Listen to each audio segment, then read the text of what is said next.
Hello twelfth class, welcome back on my channel. Twelfth students, मैं आपके सामने फिर हाजिर हूँ बिजनेस स्टडी की एक और नई वीडियो के साथ। बिजनेस स्टडी में हम डिस्कस कर रहे थे चैप्टर नंबर 6 स्टाफिंग।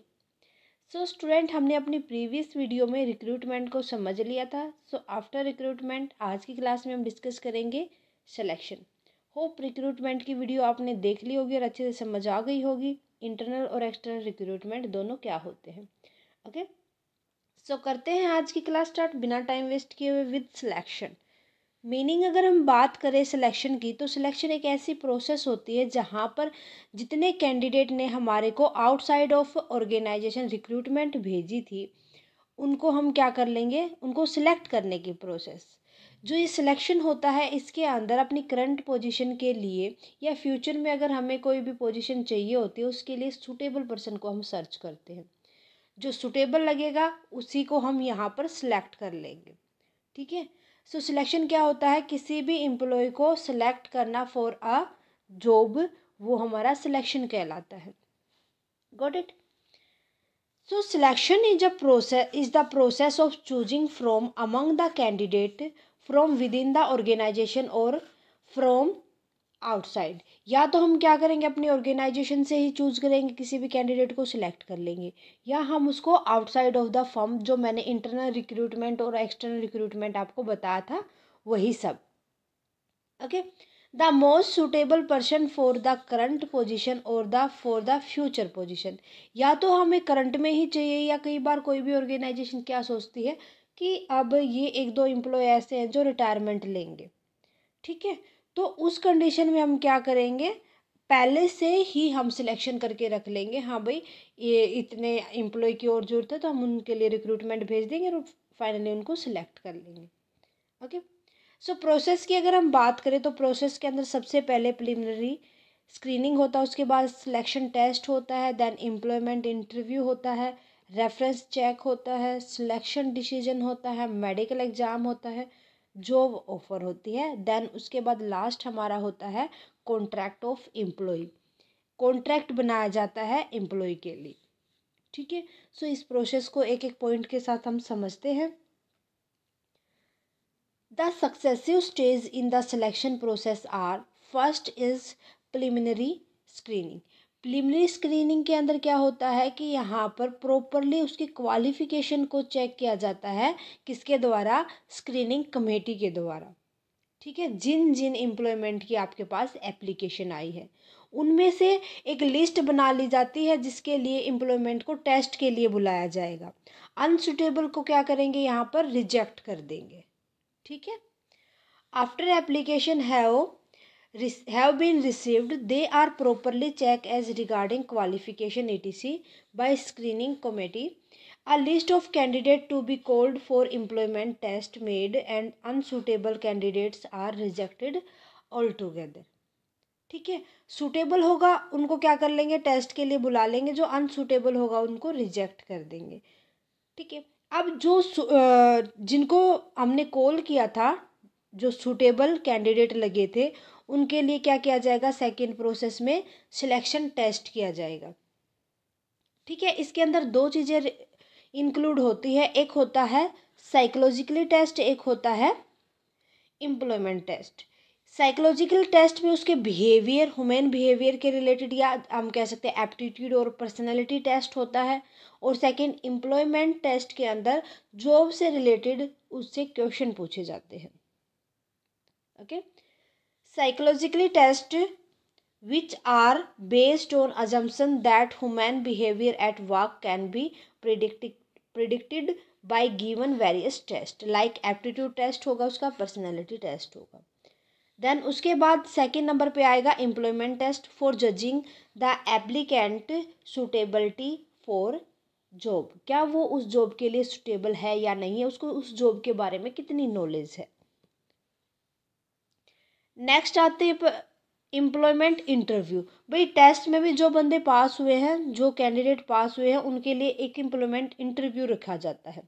ठीक है, अब उसके में क्या क्या हम देखेंगे, फेस टू फेस होगा, क्या क्या फाइंड आउट करेंगे हम, मेन पर्पज क्या होता है, to find out suitability of the candidate. क्या ये कैंडिडेट सूटेबल है या नहीं है, ये फाइंड आउट करना। To seek more information about the candidate, उस कैंडिडेट के बारे में और ज़्यादा इन्फॉर्मेशन लेना। To give the candidate an accurate picture of job with detail of term and condition, interview के अंदर ही उस कैंडिडेट को उसकी जॉब क्या होगी, किस तरीके से उसको काम करना, उसके लिए टर्म एंड कंडीशन क्या क्या होंगे, रूल्स क्या होंगे, ये सब बताना। ओके, फिर एम्प्लॉयमेंट का इंटरव्यू भी हो गया। उसके बाद क्या किया जाता है, रेफरेंस चेक किए जाते हैं फाइनली। यहाँ पर रेफरेंस के अंदर हम क्या देखेंगे कि जो कोई भी हमारा, या मान लो कि उनका फैमिली बैकग्राउंड क्या होगा, या किसी भी हम एम्प्लॉयमेंट से ये देखेंगे कि जहाँ पर वो पहले काम करता था उसके पहले उसने कोई केस वगैरह तो नहीं है, या उसने कोई फ्रॉड तो नहीं किया ऑर्गेनाइजेशन के साथ जिस वजह से उसको निकाला गया हो। मीन्स उसका पास्ट एम्प्लॉयमेंट चेक किया जाएगा, उसकी एजुकेशन देखी जाएगी, उसका कोई भी पुलिस रिकॉर्ड वगैरह तो नहीं है, ये सब चेक किया जाता है यहाँ पर। ओके, रेफरेंस चेक्स के अंदर। प्रायर टू फाइनल सिलेक्शन करने से पहले the prospective employer make an investigation of the references supplied by the applicant. यहाँ पर क्या किया जाता है कि जब कोई भी रेफरेंस चेक के अंदर जब उनको फाइनली सिलेक्ट करता है उससे पहले ना उसके बारे में इन्वेस्टिगेशन की जाती है। He undertake a throughout search into candidate family background क्या है, उसका पास्ट एम्प्लॉयमेंट क्या है, उसकी एजुकेशन क्या क्या है, एजुकेशन सही है या गलत है, पुलिस रिकॉर्ड उसके चेक किए जाते, कोई उसके खिलाफ केस वगैरह तो नहीं है। ओके, देन उसके बाद नेक्स्ट स्टेप आता है सिलेक्शन डिसीजन। सिलेक्शन डिसीजन में यहाँ पर एक लिस्ट तैयार कर ली जाती है जो इम्प्लॉयमेंट टेस्ट के अंदर पास हुए हैं, इंटरव्यू में पास हुए हैं, रेफरेंस चेक में पास हुए हैं। देन सेलेक्ट किया जाता है उस कैंडिडेट को अकॉर्डिंग टू मेरिट लिस्ट, सबसे ज़्यादा हाईएस्ट मार्क्स किसके आए हैं। A list of candidates who clear the employment test, interviews, and reference check is prepared, and then the selected candidates are listed in order of merit. फिर उसके बाद क्या देखा जाता है कि कौन कौन से मेरिट लिस्ट में आए हैं। देन 6th नंबर पे आता है मेडिकल और फिजिकल एग्जामिनेशन। मेडिकल और फिजिकल एग्जामिनेशन में उसके बाद ये देखा जाता है कि जो क्वालिफाइड यहाँ पर जो जिसको हमने सेलेक्ट करने जा रहे हैं जिस एम्प्लॉय को, क्या वो कोई भी उसको हेल्थ इश्यूज तो नहीं है, या कोई हैंडीकैप वगैरह तो नहीं है, फिजिकल अनएबिलिटी तो नहीं है। क्योंकि अगर हेल्थ और फिजिकल फिटनेस नहीं होगी तो वो सबसे ज़्यादा तो अपसेंट रहेगा काम के ऊपर और काम को अच्छे से नहीं कर पाएगा, इसीलिए मेडिकल और फिजिकल एग्जामिनेशन किया जाता है। A qualified medical expert appointed by organization should certified whether the candidate is physically fit to the requirement of specific job. क्या जो हम काम करवाना चाहते हैं उस कैंडिडेट से वो उसके लिए फिजिकली फिट है या नहीं। A proper physical exam will ensure higher standard of health and physically fitness of employees, thereby reducing absenteeism.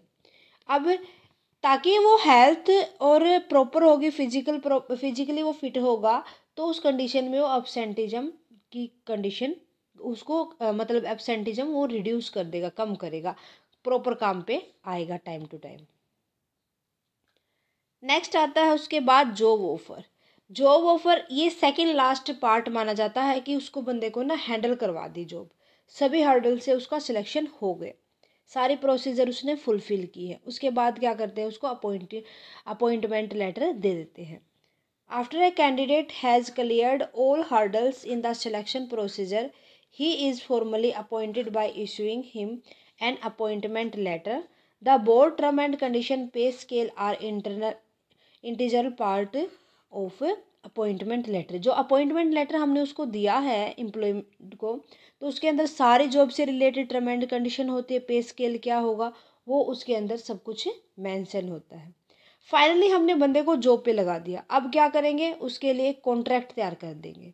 कैसे, देखो, after getting the job offer the candidate has to give his acceptance, कि उसने accept कर लिया, किसने, after acceptance both employer and employee will sign a contract of employee which contain term and condition, pay scale, leave rules, hour of work, mode of termination of employment, सारी चीज़ें उसके अंदर लिखी होती है।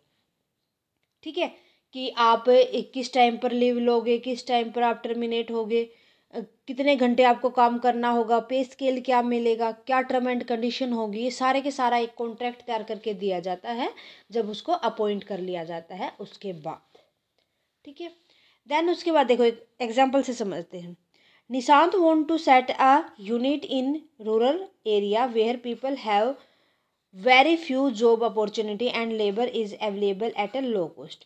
निशांत था भाई, उसको रूरल एरिया गांव के एरिया में सिलेक्ट किया गया जहां पर बहुत ही कम जॉब अपॉर्चुनिटी मिलती हैं और जहां पर लेबर बहुत ही सस्ते में मिल जाती है, ऐसी जगह पर उसकी जॉब लगी है।